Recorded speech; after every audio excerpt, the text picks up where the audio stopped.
Nati ko yan sa anim. Dalawang pitso, dalawang ita, dalawang pakpak, cinnamon, bay leaves, star anise, at cloves. Next ko yung sibuyas. Sama-sama yan. Ito yung pinadjad kong luya at saka garlic.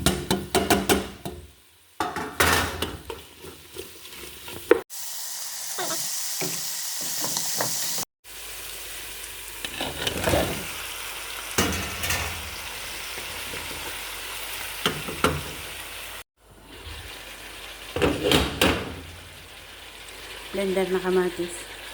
Tumigas siya kasi naka-freezer. Ito yung pampalasa.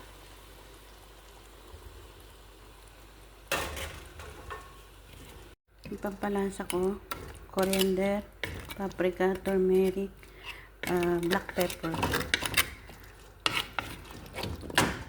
Yun lang nilagay ko. Tsaka asin. Ito ay chicken cubes. Lagyan ko siya sa. Yan na nga. At kinuha ko na. Mamatay sindi ang aming ilaw.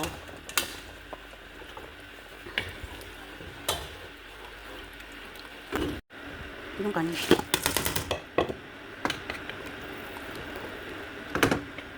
Panagin. Ay tomato paste at saffron. Lagyan ko siya ng konting sabaw. Yung pinagpakuluan ng manok.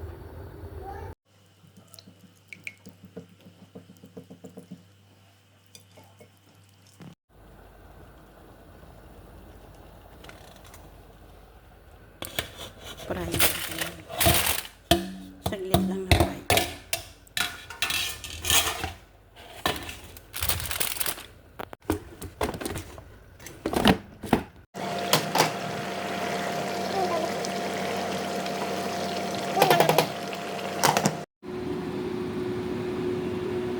Ang ganda ng luto ng kanin.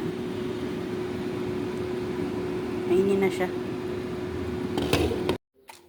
Ito yung chicken, nilagay ko na. Diyan ko siya ng crispy onion.